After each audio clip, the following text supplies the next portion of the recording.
My friends, I am deep in planning for homeschool year number 17. If you're new here, welcome. I'm Tricia. I am a homeschool mom to 3 kiddos. My oldest is getting ready to graduate college. In fact, by the time you see this, she may have already done it. And then I have a kiddo who is heading into his senior year and a kiddo who is heading into 10th grade. And he's the one we're going to talk about today. As we're heading into 10th grade this year, he's leaning towards maybe something in the medical field, perhaps. He knows he wants to help people. And that's about all this is the only solid idea he has. So, as I was planning this year, I am keeping these plans loose because 1, who knows what's going to change. 2, if he really is thinking something, maybe medical, we are going to have to up our game because he's getting a good, solid education, but not competitive enough for something like a medical field. So while I'm sharing these plans, and I think they're makes for a great year, so nothing in here would I change because I think it's bad. Things just may change because my kiddo may change. I will plan to do a video later in the summer with our final plans as well, if things do change. One more thing. I have recently revamped my Let's Plan High School email course. It's a 5-day course. I will have links for it down there. I've gone through 2 rounds of beta testers who've helped me fine-tune it, and I'm proud of it. I think it will be helpful. So if you have a kiddo who is heading into high school, go check the link out down below. Maybe even 10th grade. If you had kind of a loose 9th grade year. If you have an older kiddo older than that, this is not the course for you. Okay, now let's really get started. For history, last year Matthew did a 20th century history, and we did War and Tyranny in the 20th century, which is an absolutely fascinating course. It's one I put together, and it was really, really good. This year, he's going to do U.S. history, and rather than focusing in on anything specific, he wants to do a survey course. So we are going to use OpenStax U.S. history as his main spine. If you're unfamiliar with OpenStax, they are free online textbooks. You can get it in print, but they're not free, of course. I bought this one used from our local used curriculum store, $20, but I think new it's like $70 or $80. It's a big book, and it is a fantastic book. We will not do everything in here, in part because it's a huge book, but also because there are other things we want to include, like U.S. History Detective. There are 2 books for this, and I have flipped through video about it, so I'll leave it down below. These are short for things that I can pair up with topics in here. Like, this is not a main spine. Each lesson has a couple of pages of reading and then some questions. It's from Critical Thinking Company, so the questions are designed to make a student really critically look at what they've read in order to answer the questions. They have to look up and find cite their sentence numbers and that kind of thing. And then we will probably also do some great courses, videos from great courses. I don't know if we'll do a complete series or which one. The Skeptic's Guide to U.S. History is one Ben's been doing this year, and he's really enjoyed it, so I may give that one to Matthew as well.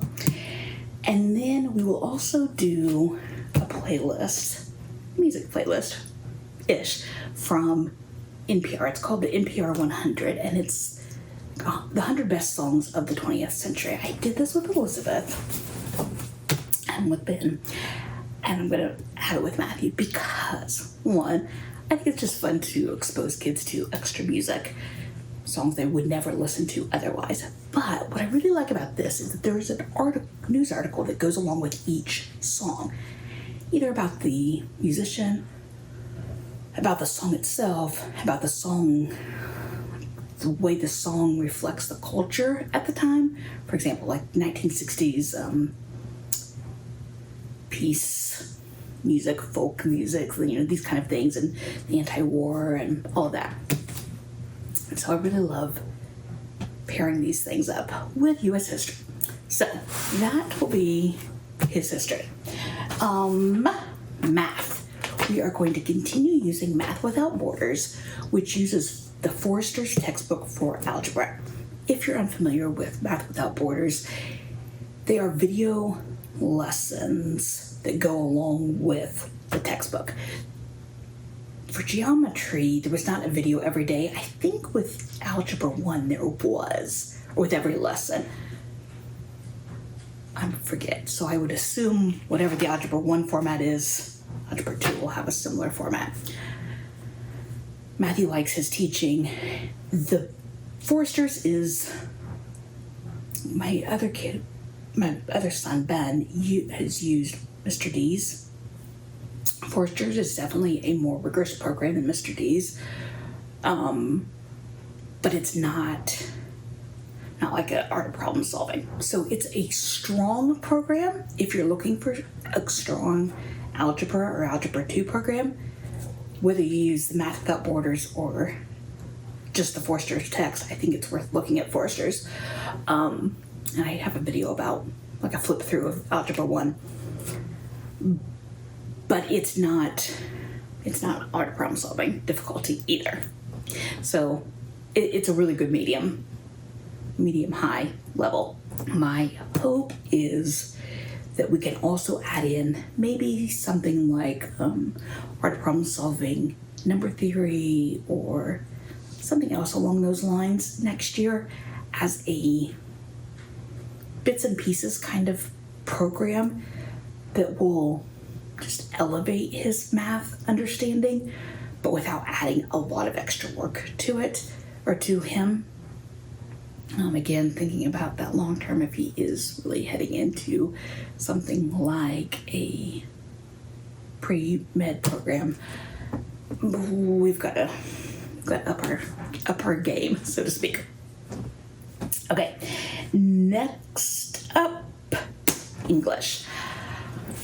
This year we have used Oak Meadows' Hero's Journey, but it's been a lot. So next year, my goal is to focus primarily on his writing, because we've done a lot of writing with Write at Home, but more in just getting him to get his ideas out and introduce different kinds of writing than what we've done much in the past. Write at Home, which my older son has used, will be more formal. Like, here's what you're going to write about, here's the format, here are my revisions. Well, not from me. He'll have a writing tutor that does his revisions.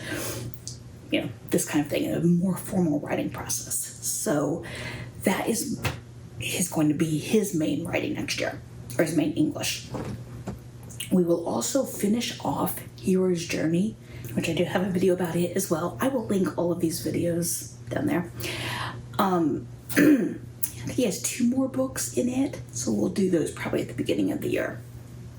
And then we will finish off the rest of his year with some literature from Fish Tank literature units. I've talked about these many times. I think he started using these when he was in 7th grade, I think. So that's what we're planning for English. I am planning to do a hits and misses of our year, so if you want more in-depth reviews of what we've used this year, I will be doing that. Chemistry. Chemistry is kind of up in the air.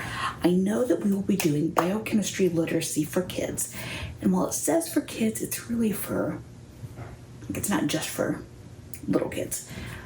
So that we will be doing that.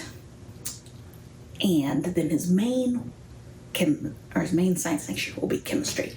I think he wants to take chemistry through our co-op, and guys have been around for a while, you know that I do not love putting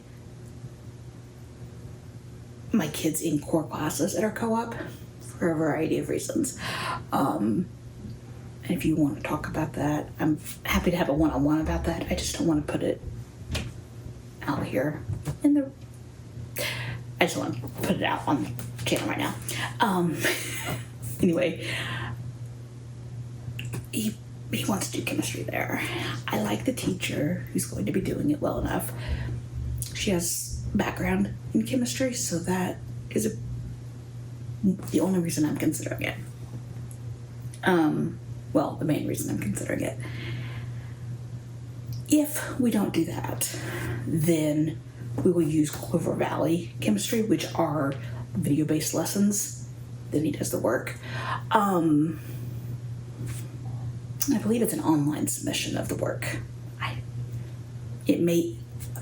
looked at so many that now I'm forgetting, but I think it's one where you submit the work and then she grades it. There was another one where you buy the teacher's guide. You watch the video lessons, buy the teacher's guide, and grade the work. And I forget which one this is.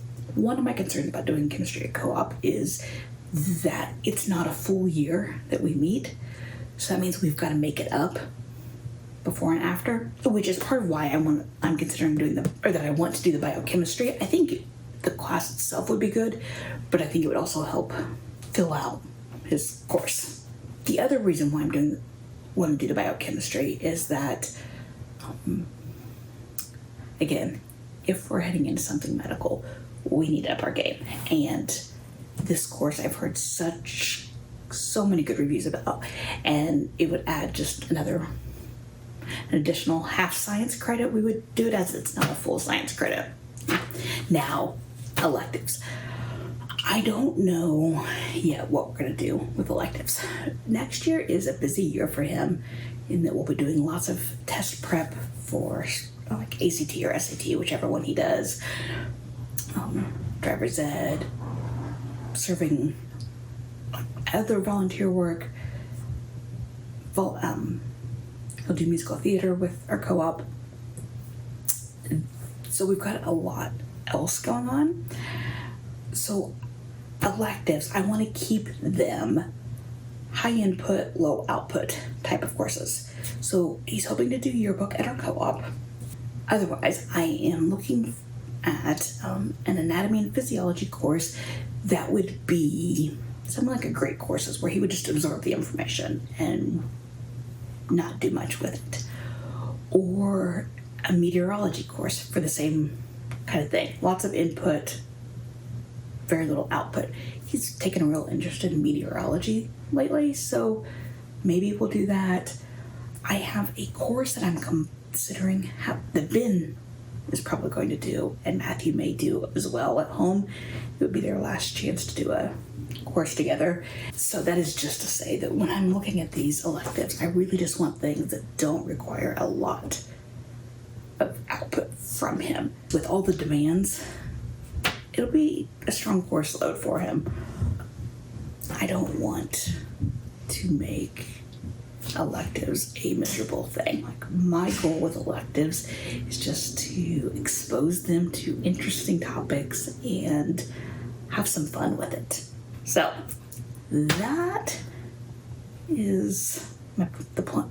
Those are my plans for my 10th grader. Like I said, my 12th grader's video will be up in the next week or so be sure to be on the lookout for that. And I will see you in the next video.